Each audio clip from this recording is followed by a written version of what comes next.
Hello, I'm Oliver Wakeman, and I'm doing an interview and a fan Q&A session for the Drum Talk TVBrilliance.com membership site. This is a site which, although it has the word drummer in the title, is not just for drummers, but it's for all music fans. This will be broadcast live Wednesday, January 21st, 11 a.m. Pacific US time, 2 p.m. Eastern US time, and 7 p.m. UK time. I'll be talking about projects and upcoming tours that are going on, as well as the recent news about the 20th anniversary reissue of my album Mother's Ruin. And then it's over to you. You'll be able to hop online, on camera, and ask me your own questions. Just read the details in the post about how you can do all that. All the information's down there. I'm looking forward to seeing you all on Wednesday. Bye-bye.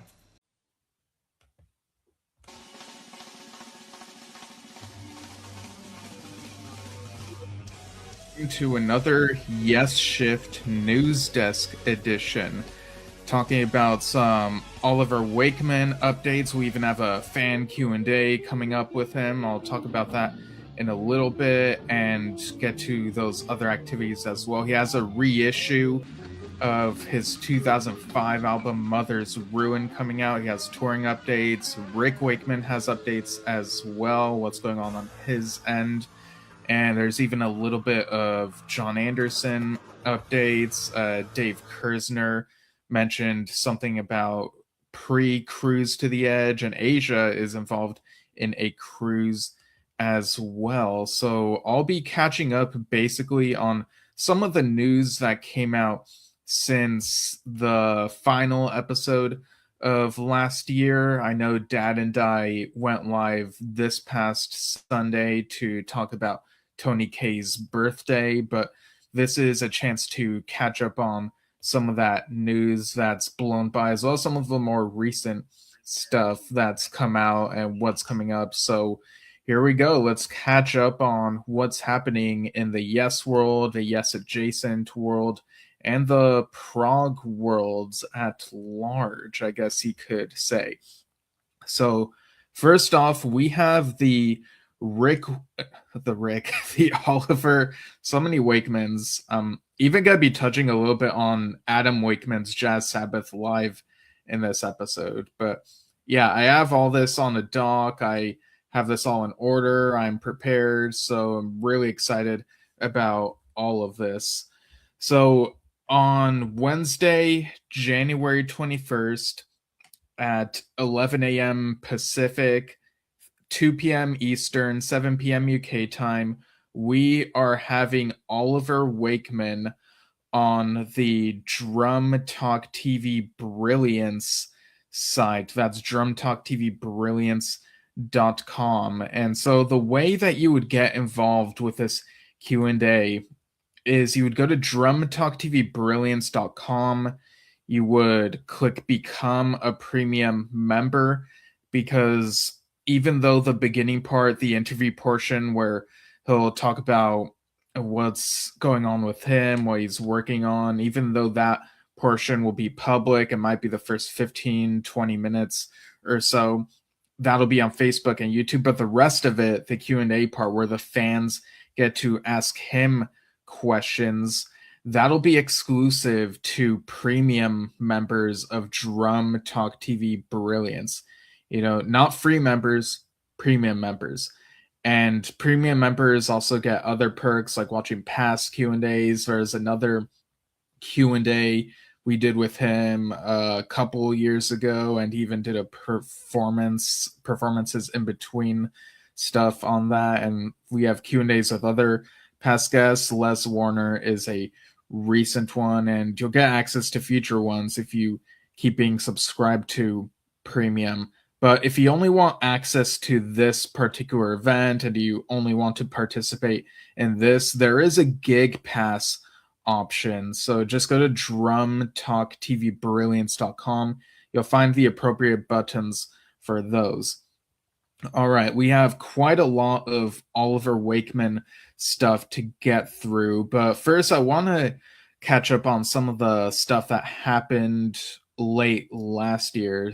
Over on the Flash Classic Lineup Facebook page, there were a couple Peter Banks related posts. There's this one posted just before Festivus from the looks of it, where it said, while listening to Peter and my friend Robert Hakowski's CD A Meat Frostwine, I began thinking back at when I used to do Christmas CD for friends and how and when Peter Banks asked me sent out a holiday card to a few of his friends.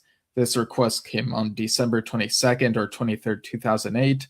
I spent much of the weekend looking for that file, looking on old hard drives, then finally found out my old PC, HP PC. Thought I would share it being the eve of Festivus for those who might not have seen it. So go to the Flash Classic Lineup Facebook page and you'll see that image as well as some other neat stuff. Great to honor and think about Peter Banks even long after he's been gone, passed away in 2013. And I still really want to see that documentary that got made about him. So hopefully that can see the light of day at some point. And Oliver Wakeman even shared a photo recently related to Peter Banks. It was at the Classic Rock Society, and I believe Peter Banks gave out an award. Steve Hackett's also in the photo. I actually have it here, so you'll be able to see it. So there we go. And there's also one of just Peter. So I'll go ahead and look for that one as well. Okay, yeah, it's this one with Peter on guitar. And again, this is 1999.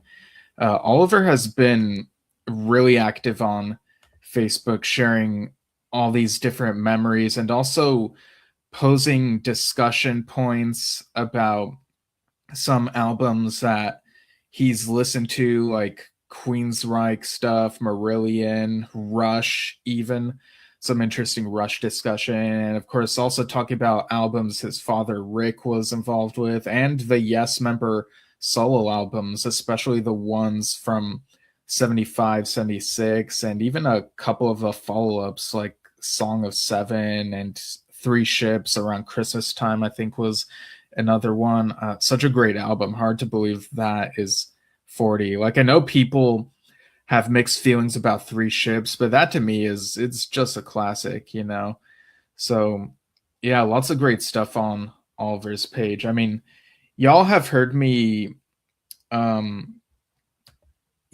try to recap all the different posts, like, oh, what's Oliver posted about since the last news desk, and it's gotten so numerous that I think I'm gonna dial back on that so that it doesn't feel too listy, but we'll mention highlights now and then whenever it feels pertinent to the conversation. But yeah, there's a lot of great stuff that he posts about and some interesting points and whatnot. So another thing that happened around the holidays is Roger Dean and his daughter Freya did a couple Christmas wrap-up videos. They're each 20 minutes long, I believe, from the same sitting, and they just sliced it in two parts. It's on the Roger Dean Facebook page. They did a recap of the year 2025.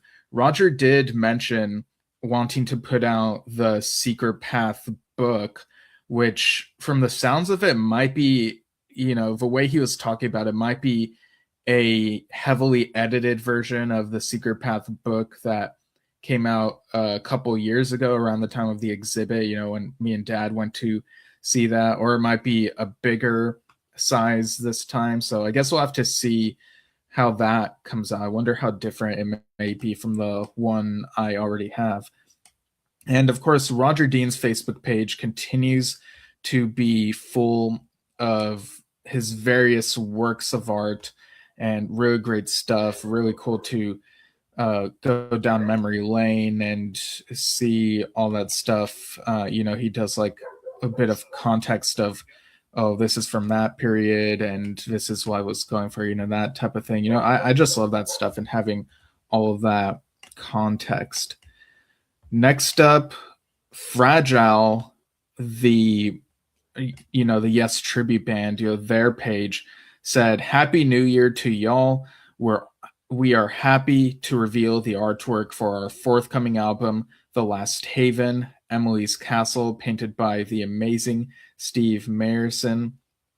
And this is definitely Roger Dean inspired, the artwork that's on that page. So go to the Fragile Facebook page and give that a follow, and you'll get updates for whenever that album comes out. Really want to hear that when it does.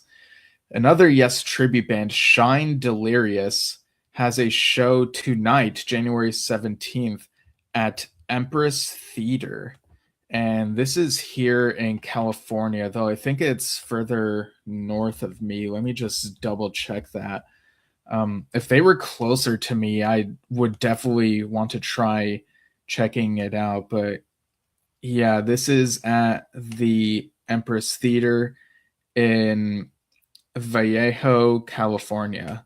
Okay, so that is definitely a bit of ways from me, and I also have a busy day today, so I wouldn't be able to set aside time to get there if but maybe someday. But yeah, go see the show. It's at 8 p.m. Pacific if you're in the area, and I'm sure it'll be a really fun time. Great to see people playing Yes music. And of course, that other Yes tribute band, Total Mass Retain, have their next show on February 28th in Long Island, New York. And they'll be performing 2 albums, the Yes album and Close to the Edge.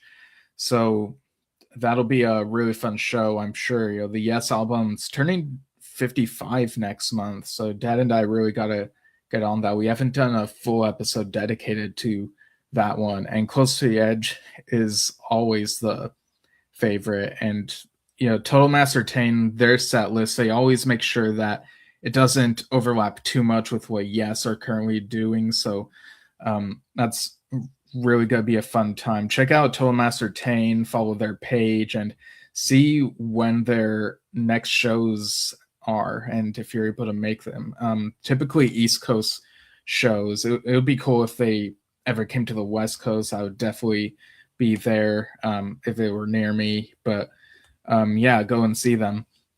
Now, the Gottlieb brothers, here's a reminder that the deadline is January 31st to submit your own Yes fan content for their 4th Yes Stuff book.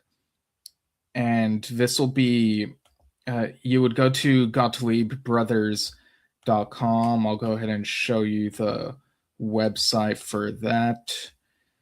And yeah, you get the instructions here. And yeah, if you go to GottliebBros.com and then scroll down, and you'll be able to find this section that's about the 4th book and what they're looking for. So it could be a favorite photo of you with the members of Yes. It could be original artwork inspired by Roger Dean imagery, a treasured keepsake like an old high school notebook with hand-drawn Yes logo on the cover, your Yes cave, personal writing like a short essay, memory, or poem inspired by Yes song or concert, the first Yes record you ever bought, or the ticket to your first Yes show, Yes tattoos. So there are various options for what you could do here, and definitely participate if you can, and you'll probably see your stuff in the book. I know I still need to submit something. I think Dad, I gotta let Dad know, before the end of the month, just in case there's anything that either of us really want in the book,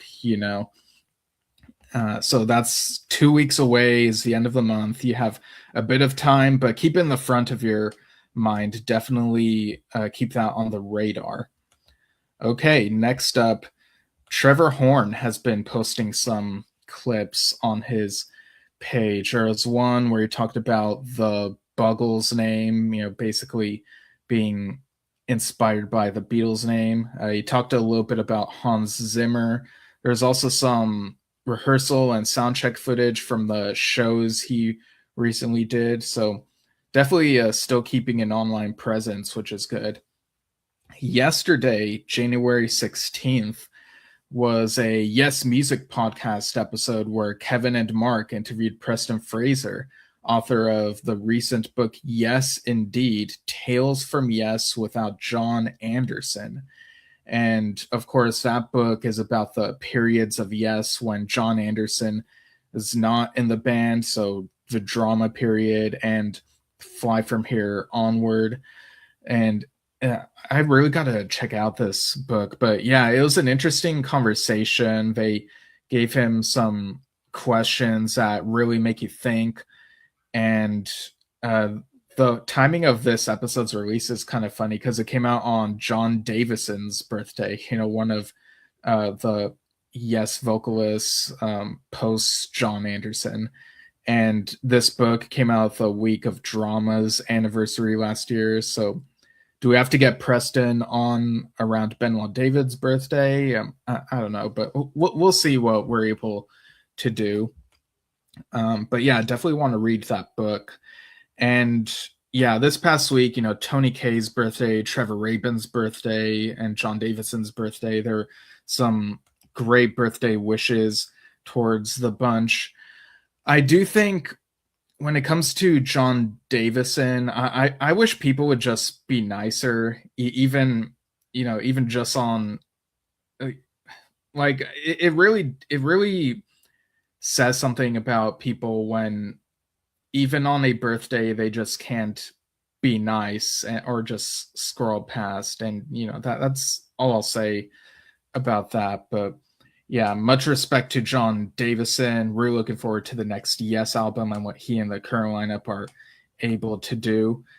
And yeah, and there are definitely lots of comments showing support for him, which is great and always great to see. Now, John Anderson, the original Yes vocalist, late December, there was an Ultimate Classic Rock podcast episode where John was interviewed. He kind of talked about True and the next album with the Band Geeks. And it sounds like the next tour, there might be stuff from Yes, stuff from True, and stuff from the new album.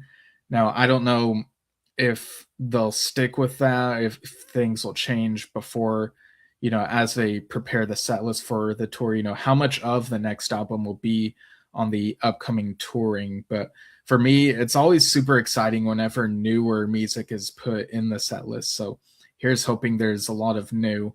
And he provided a little bit of an update of Son of Elias, the Elias of Sun Hillo sequel. It's not anything too different from what we've heard, but nice to know that it's still on his mind. It's still being worked on. But I have the quote right here. He said, "I'm actually working on a large-scale full project simply because my son Damien said to me one day, 'Why don't you do an album called Son of Elias?' And I thought, okay, yeah." I started scribbling and writing a story. He detailed during an sorry, that's the end of the quote. And here's another bit of another sentence. He says, "I just spent the last 4 years creating tons of music for it, and whether it will come out, I don't know, but you just do it because it's inspiring to create music."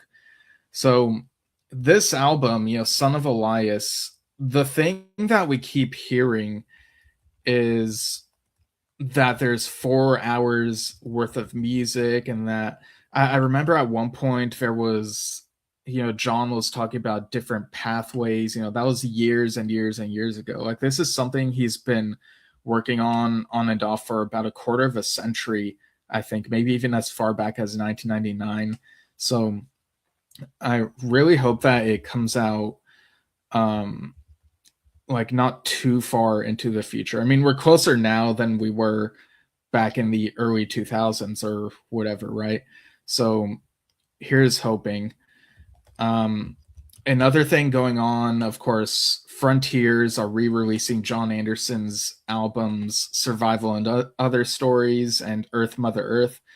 And so for the, I guess you could say as singles or visualizer tastes, to whet fans' appetites. They posted the songs New World from Survival and Other Stories and Time Has Come from Earth, Mother Earth.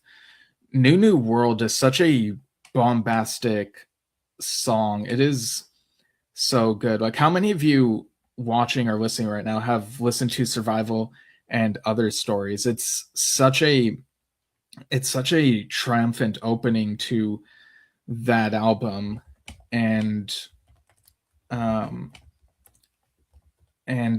Earth, Mother Earth, Time Has Come is a bit more of a quiet one, a more tranquil one, but I guess it gives you a feel of what the album is like. These are both pretty good albums. I think I do have a preference towards Survival and Other Stories. But yeah, I really enjoy both of these. I'm such a huge fan of John Anderson's discography, and sorry, I'm just making sure that I share all this. Okay. And yeah, just really looking forward to whatever else. Maybe all of this can be set. Maybe if the sales do well, there will be more archival John Anderson solo releases, whether they be reissues or stuff he's had in his archives that have never been officially released. So, the more John Anderson content, the more happy people will be to like add more stuff to their collections and whatnot.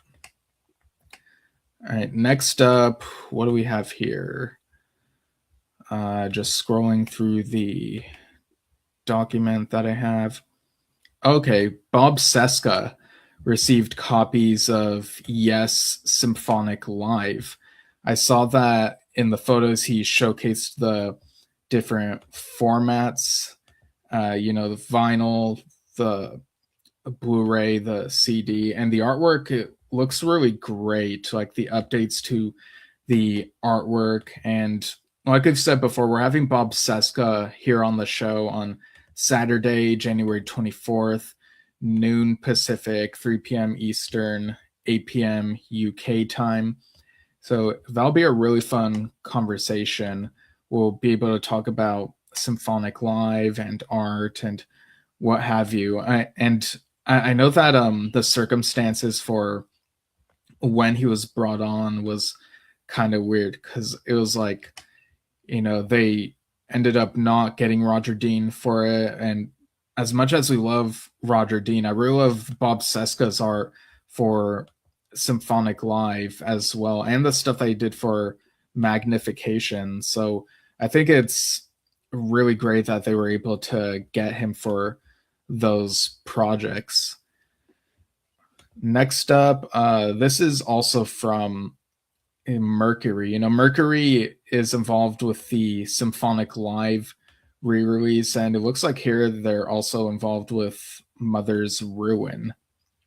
I believe it's the same Mercury, but yeah, it says Mercury Studios celebrates 2 decades of award-winning composer Oliver Wakeman's milestone album, Mother's Ruin, with 20th Anniversary Edition, out March 13th. So this is the press release that came out yesterday, and I'll go ahead and show the image that shows the vinyl version and the CD version of Mother's Ruin. Just getting to the right tab, and then I'll read that whole press release. There we go.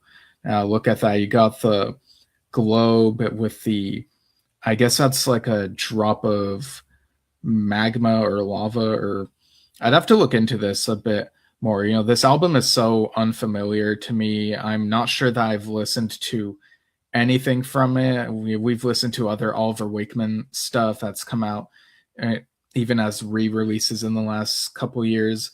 So this will be an interesting one to visit. But the press release said, Mercury Studios commemorates 2 decades of award-winning composer, keyboardist, and pianist Oliver Wakeman's critically acclaimed album Mother's Ruin, with Mother's Ruin 20th Anniversary Edition.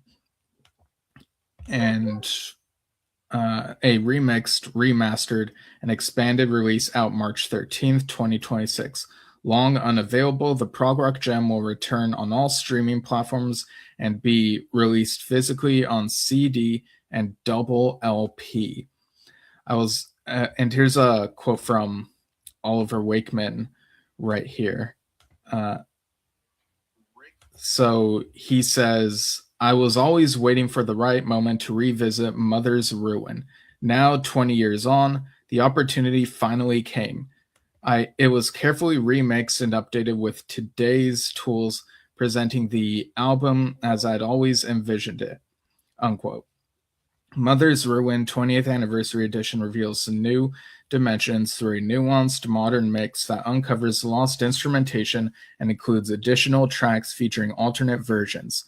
The 14-track collection also serves as a time capsule from a creatively fertile period when Wakeman was developing Mother's Ruin as a standalone band while simultaneously following in his father's footsteps as the eldest son of Rock and Roll Hall of Famer Rick Wakeman, performing with both Yes and Straubs.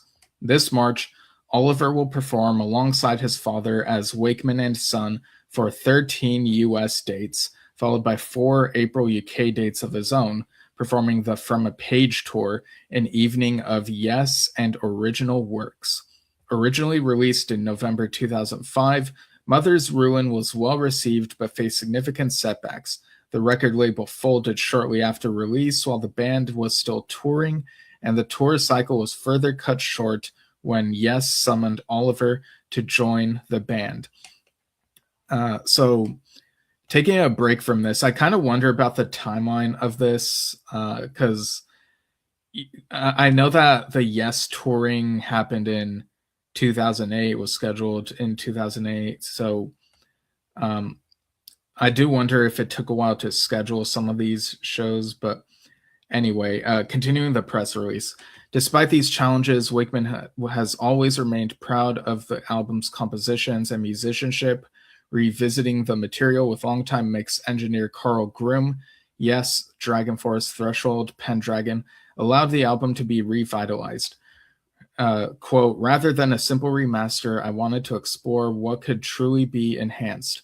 We discovered that several nuances and even entire keyboard parts had been lost in the original mix, partly due to the limited technology and budget constraints at the time, unquote. The bonus material offers a fascinating dive into Mother's Ruin lore, including an early version of Calling for You, featuring original band vocalist Damian Wilson, alongside re-recorded tracks by Mother's Ruin touring vocalist Paul Manzi from a limited run EP that also included Busy Going Nowhere. Originally conceived as a standalone band, Mother's Ruin eventually solidified after 2 lineup changes around the musicians heard on the album. Oliver Wakeman on piano, keyboards, acoustic guitar, and production, Moon Kinnaird on vocals, David Mark Pierce on electric guitars, Tim Buchanan on bass, and Dave Wagstaff, Martin Turner's Wishbone Ash, Steve Howe, on drums and percussion. The resulting album is a masterful, multifaceted work, anthemic and theatrical, ethereal and haunting, elegantly intimate, and brimming with Wakeman's imaginative melodies, adventurous arrangements, and dazzling musicianship. Mother's Ruin 20th Anniversary Edition sits comfortably alongside today's lush orchestral prog metal releases. Wakeman has released solo albums since 1997, with his music featured on BBC One, independent television, and in commercial jingles. He is an in-demand session musician who has collaborated with Steve Howe, Peter Banks, Tony Fernandez, Rick Wakeman, Tracy Hitchings, Bob Catley, and 70s guitar legend Gordon Giltrap. We've actually had him on the show. I was just thinking about that right now. He also appeared on Aerion's top 10 charting album, The Human Equation, alongside James Labrie from Dream Theater, Ken Hensley from Uriah Heep, and Heather Findlay from Mostly Autumn. As a composer, Wakeman has been commissioned to write new age incidental music and film scores. He's won multiple Best Soundtrack Awards for his work on the animated film Yendor by British illustrator and album cover artist Rodney Matthews. From 2008 to 2011, he was a member of Yes, appearing on 2011's Fly From Here and 2019's mini-album From a Page. Was also a member of Straub's during that period. He has been nominated multiple times for Classic Rock Society's Best Keyboard Player Award 3 times. So I'm really excited about this release. Really want to listen to it when it comes out. And again, if I ask Oliver any questions about any of the stuff he's involved in, you know, those people he's collaborated with, or this album that's being reissued, you know, go to drumtalktvbrilliance.com and become a premium member or get a gig pass, and you'll have a chance to ask him. All right, so he also provided tour updates. Let me make sure I get the correct tab for that. This would be, so we know there's Wakeman and Son. There's that tour with Rick, and there's this From a Page tour. And again, always happy when that album gets to have a moment in the limelight. Let's see, is the image coming up or isn't it? Okay, there we go. There's the graphic with the cover and the tour dates. So Oliver Wakeman recently said, I'm beyond excited to announce that due to the great response we had for the first leg, there are now a further 5 dates added for a second leg of the UK tour in November 2026. Here are the new dates, and he included links to the ticket pages. So it looks like the UK dates are November 4th in Taunton, November 6th, oh, that's my birthday, in Leek, November 7th in Kinross, November 8th in Settle, November 13th in Laudham. And yeah, so there you go. There's those. And of course, the first leg is in April. So you got shows in Trading Boundaries and Fletching on the 4th, Milton Keynes on the 7th, Cardiff on the 10th, and Worcester on the 11th of April. The band will feature Haley Griffiths, Scott Hyam, Oliver Day, and Dan Nelson. And he provided another tour update, the update being the band increases in size. So let me go ahead and get the photo that accompanied that announcement. And there we go. There's the 2 of them standing together, or you'll see it in a moment if you're watching the video, I think. The announcement read, as with my post earlier about there being 5 more dates added to the From a Page tour, where we'll be playing songs from the Yes record, I also wanted to add a bit more news about in addition to the band. I'm delighted to announce that my son Arthur will be joining us on stage for some of the set to help out on second keyboards. Arthur has been playing piano for quite a while and has performed with me twice before at the charity concerts I organized with my wife in 2023 and 2024. It seemed quite fitting as I will have just come back from a tour with my dad. I'm sure you'll join me in welcoming Arthur to his first taste of life on the road. Here are the tour dates, and he included the April and November tour dates. So that's quite fun that there's this Wakeman and Son tour, and you kind of get another Wakeman and Son kind of touring. So that's really cool. And best wishes to Arthur on this tour. I'm sure it'll be a really fun experience.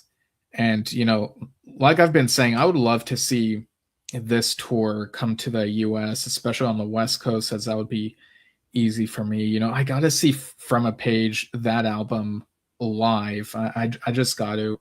I hope at the very least they record a video and maybe are able to put that out at some point. But we'll just have to wait and see, I suppose. And like I said, Oliver is very active on his Facebook page, starting discussions about albums and singles as he goes through some of his stuff he's collected over the years. And there are lots of really fun discussions there.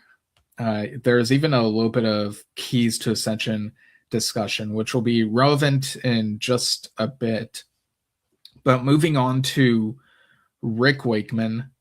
This info comes from Rick's Ramblings, which he posted earlier this month. He said that some of this month is made up of days with the ghostwriter for the 5th autobiography, and this one will be different from all the previous ones. It will not be a third grumpy old rock star either. There will be fun anecdotes for sure, but I also want very much to get my musical life down on paper and thoughts as to why things happened and put to bed stuff that has been written in the past that I simply shake my head at. This worked really well with the website, where everything on the RWCC site we know is accurate for people to read.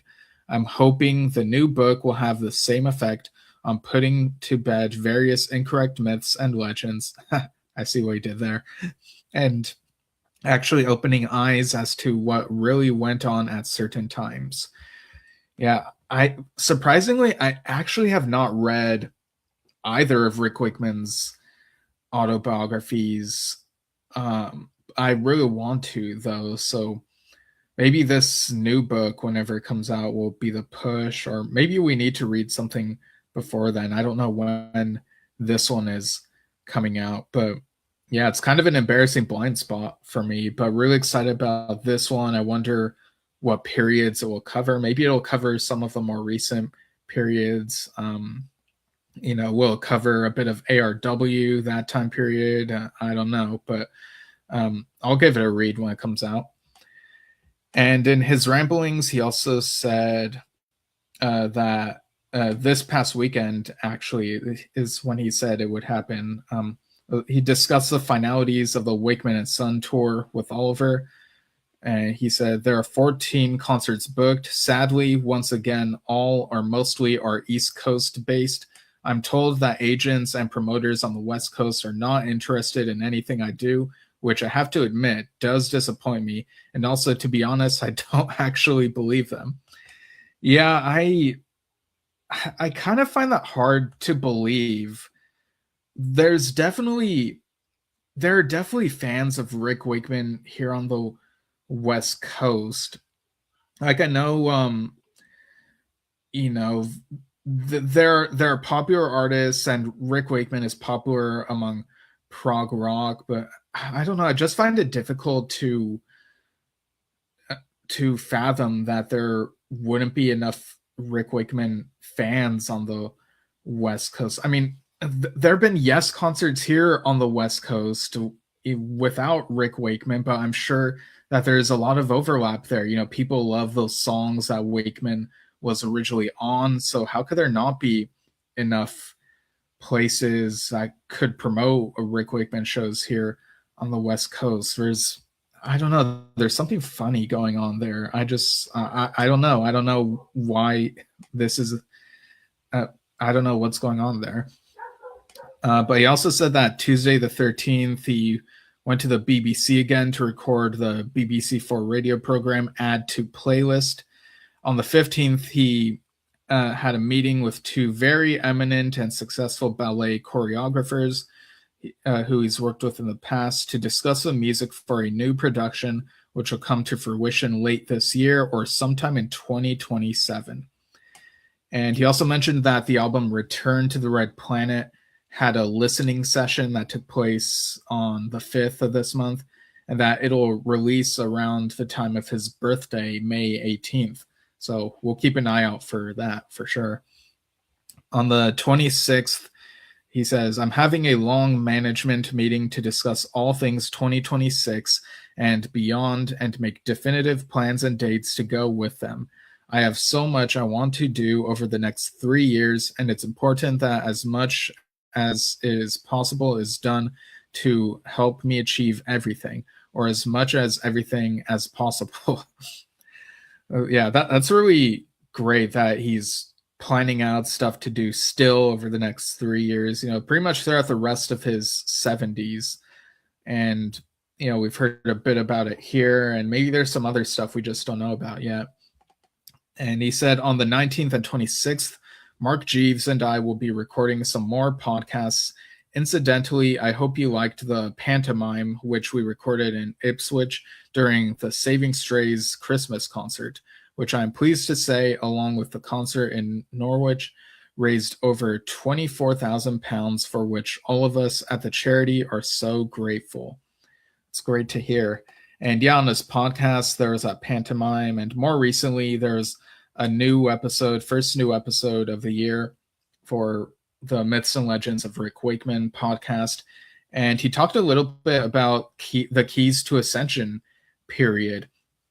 There was a bit where it sounded like he was mixing up the years because he kept saying 89. So I think he was kind of, the year of the ABWH reunion and the Classic Yes reunion. I think maybe he got the years mixed up, but everything else sounded like it was pretty spot on.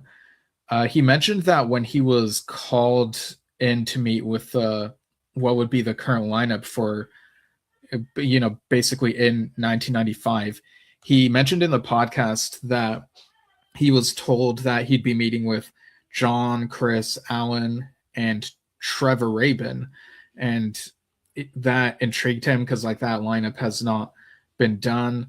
Different managers called him, and he was told that Trevor Rabin would be there, but when he got there, it was Steve Howe. So I do kind of wonder if, Rick says that, which was fine because we worked together and all that, but I do wonder, was Trevor originally for sure attached, or did someone say something to someone else before there's confirmation? Was this after Trevor had firmly decided he doesn't want to continue with Yes, or could someone have said, Rick will be more likely to come if he thinks Trevor is coming? I do kind of wonder if there's maybe a little bit of trickery that went on there, or if someone just mixed up the names. Maybe there's someone in management and communications who doesn't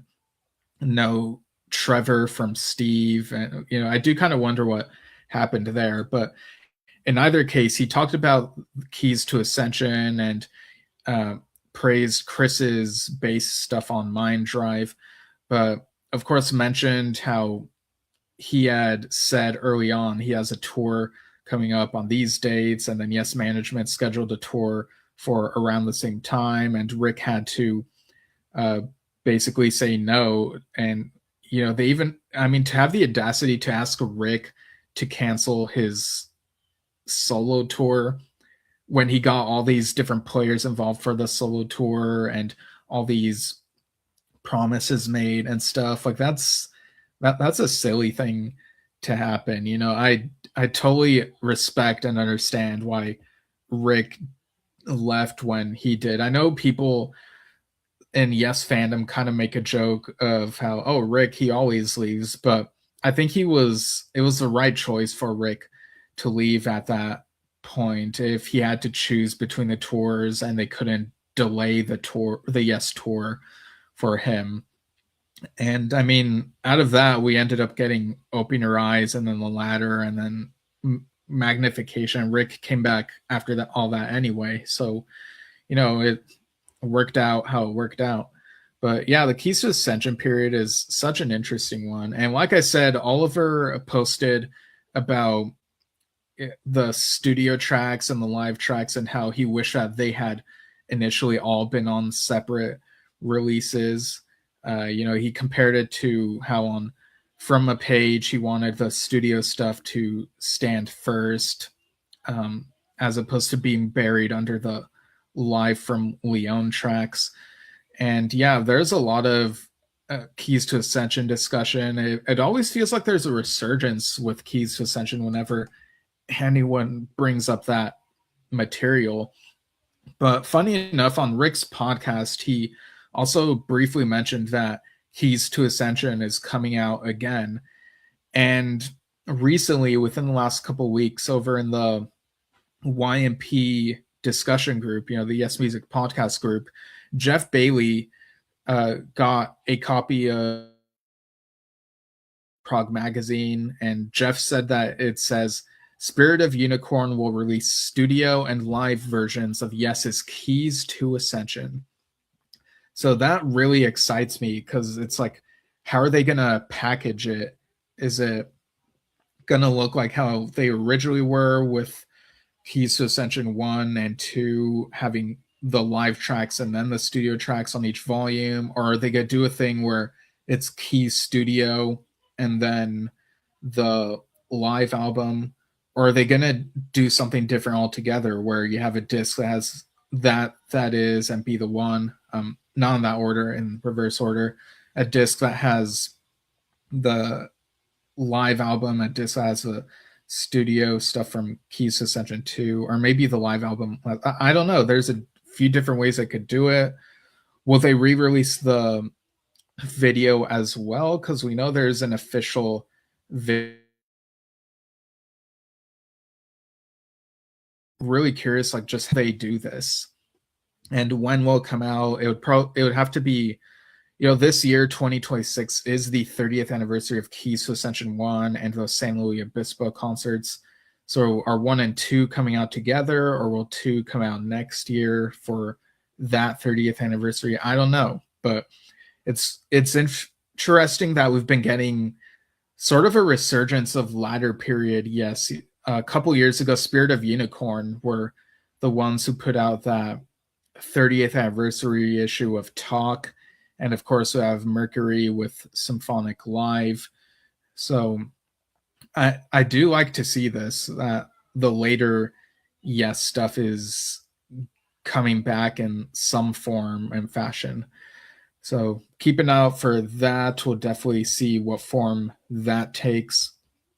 But moving on to Adam Wakeman, there's a Jazz Sabbath live album coming out soon. I'll show you how the cover of that looks. Get to the... Okay, here's the vinyl sleeve and the vinyl records. It shows the outside of a venue on the cover. The color palette reminds me of Rush, now that I think about it. Like, I could imagine this being a Rush album if it had different wording. But yeah, there was a listening session for this album earlier this month, and I was really firm on wanting to get to it, but then stuff came up and I just was able to make it. The next listening session is February 7th, but it would be at 2 a.m. Pacific. So it's like, how late am I willing to stay up? And of course, you could go find Jazz Sabbath on Bandcamp. But this comes out on February 20th. I definitely want to get this added to my Jazz Sabbath collection. The tracks include, and these are all live, obviously. The tracks include Black Sabbath, The Wizard, War Pigs, Behind the Walls of Sleep, Iron Man, Fairies Wear Boots, Hole in the Sky, Paranoid, Into the Void, Rat Salad, and Children of the Grave. So I was able to see Jazz Sabbath perform live about 2 summers ago, I think it was, when it was here in LA. So great to have an official live recording like this, another bit of history for this really fun project. Next up on the news, we also have a reminder of we also have like the tour dates for the Jazz Sabbath stuff. Let me share the image of that. It might be kind of small for the screen, but let me just see how that looks. Is it this one? I gotta scroll a bit more. Okay, there it is. All right, so the text might look small on the screen, but their next show is May 25th in Leeds, UK. And then it looks like they go to other places in Europe from late August onward. Definitely a lot in September and October. And under that, it says more to be announced. So I do wonder if there will be stuff announced for within that gap between May and August, or if there will be some 2027 stuff announced way ahead of time. I'm guessing maybe the former, or who knows, maybe they're it would be really tight to try to fit between some of these September and October things. But yeah, we'll see what ends up happening with all of that. And there is also the list of tour dates for Pete Roth Trio, which Bill Bruford is, of course, involved with. A little reminder of the January through April 2026 tour dates. They're performing in Bristol, Beacon in the UK tomorrow, January 18th. And then they got a few other UK dates in late January, 27th, 28th, 29th, and 30th. And then they're in Spain on February 22nd and 23rd, and Madrid and Barcelona. And March 4th through 8th, they're on Cruise to the Edge. And then April 30th, they're in Guildford Jazz in Guildford, UK. I think that's International Jazz Day, isn't that? I don't remember if that's at the end of April or beginning of April, but really great stuff. And I'll be interested in hearing, what it's like having Bill on the cruise. But speaking of the cruise, we of course know that Dave Kersner is one of the many artists who will be on Cruise to the Edge, but he also announced a pre-cruise event. So he says, I've put together an all-star prog group for the Cruise to the Edge pre-cruise concert event at Magic City Casino on March 3rd. Joining me on stage will be Fernando Perdomo, Matt Dorsey, Billy Sherwood, Durga McBroom, Derek Cintron, Randy McStein, Marco Miniman, Francis Dunnery, Wes Dirth, and more.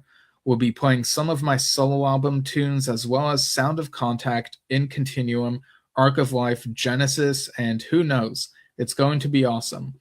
I'm really looking forward to celebrating Cruise to the Edge's 10th anniversary with the cruise and this newly announced pre-cruise show. It's been a while since we've done one. Honored to be invited to do our third pre-cruise party. Let's prog. And he also previously announced, of course, some of this lineup for the cruise. So there are a couple of newer names on here. I think Randy and Marco might have been added. And I'm, of course, curious about the more part.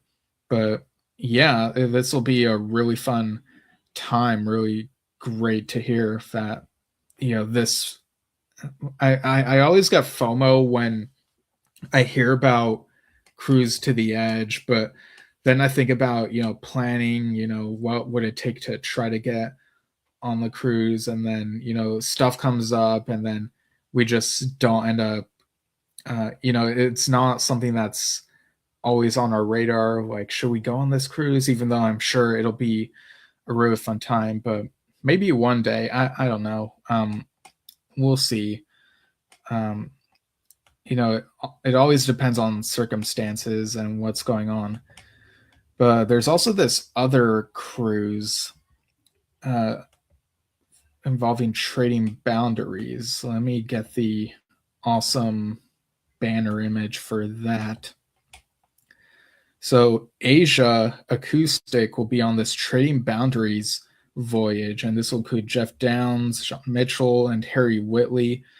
The press release for this said, welcome on board Acoustic Asia.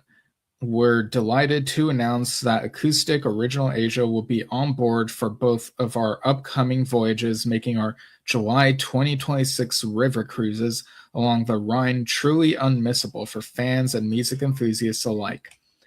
Asia has captivated audiences worldwide since their formation in the early 80s, blending progressive rock roots with unforgettable melodies and anthems that continue to inspire generations.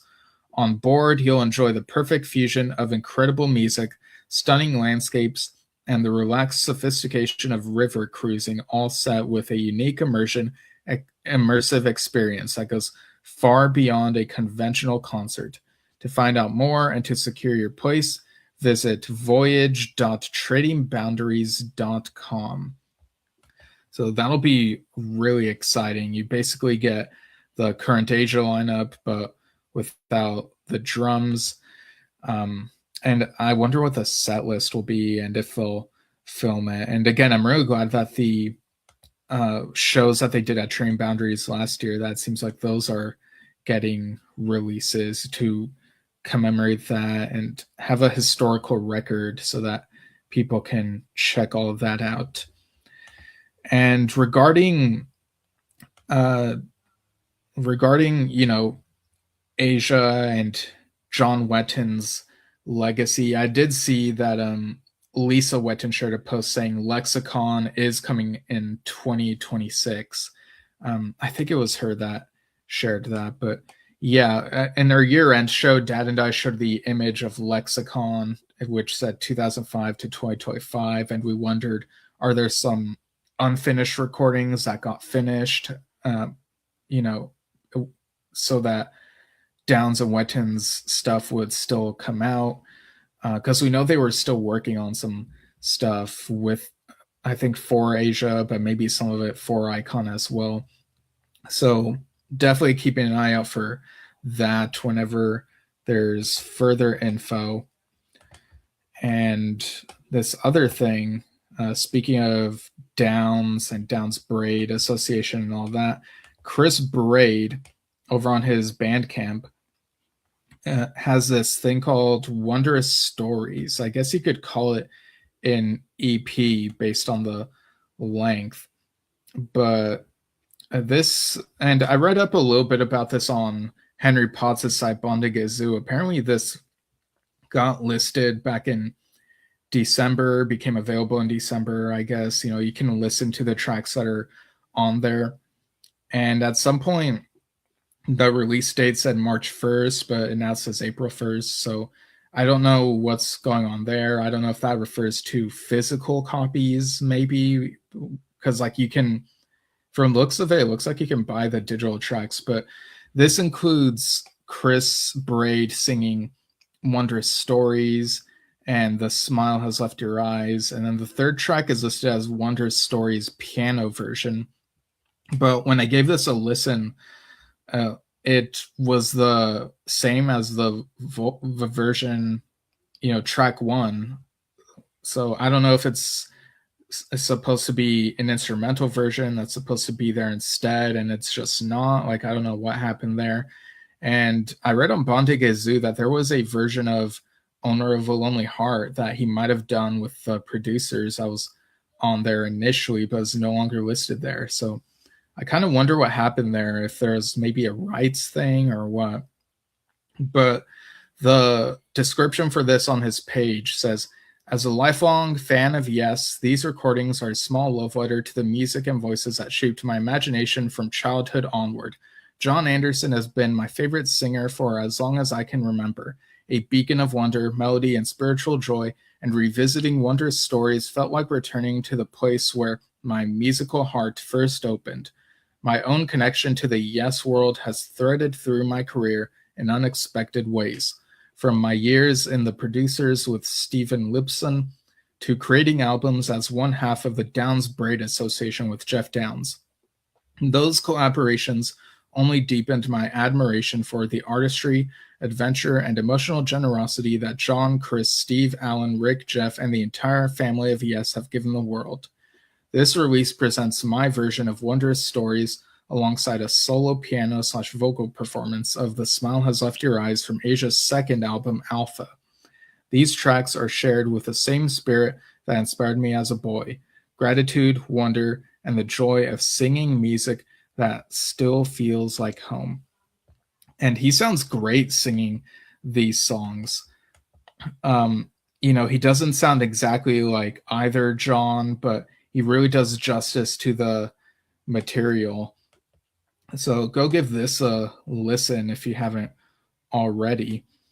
And lastly, as far as cover versions go, I did see an update, recent post from Leon Alvarado, where he shared some album art for the upcoming album, The Wicked Forest, which features Johnny Bruns, Billy Sherwood, and Jay Shellen. Comes out February 27th.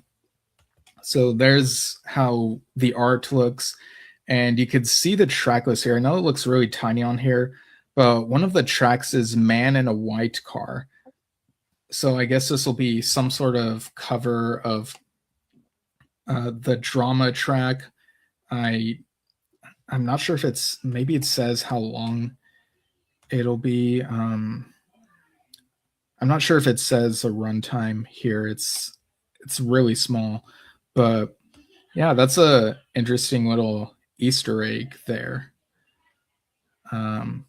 Oh, did I say Jay Shellen? I meant John Davison. Yeah, sorry. I must have had there's all these bands like Arc of Life and Overlap and Yes membership, but yeah, this album, The Wicked Forest, has Leon Alvarado, Billy Sherwood, John Davison, and Johnny Bruns. So we're looking forward to hearing how this sounds and what our friend, the late Johnny Bruns, was able to contribute to this. So that's a lot of news to go through. It took about an hour, but what an hour it was, going through what's happened recently, what's coming up. And again, take part in the Oliver Wakeman fan Q&A. Go to drumtalktvbrilliance.com, become a premium member, or get a gig pass. And if there's any confusion, you can reach out to us either through that site or through this podcast email, yesshiftpodcast@gmail.com. You can also send us a message on Facebook, and we are at Yesshift on Facebook and Instagram. You can also follow the audio version on anchor.fm/Yesshift. But yeah, stay tuned for the Oliver Wakeman interview/fan Q&A Wednesday, January 21st at 11 a.m. Pacific, 2 p.m. Eastern, 7 p.m. UK time. So thanks very much, everyone, and I'll see you all soon. Bye.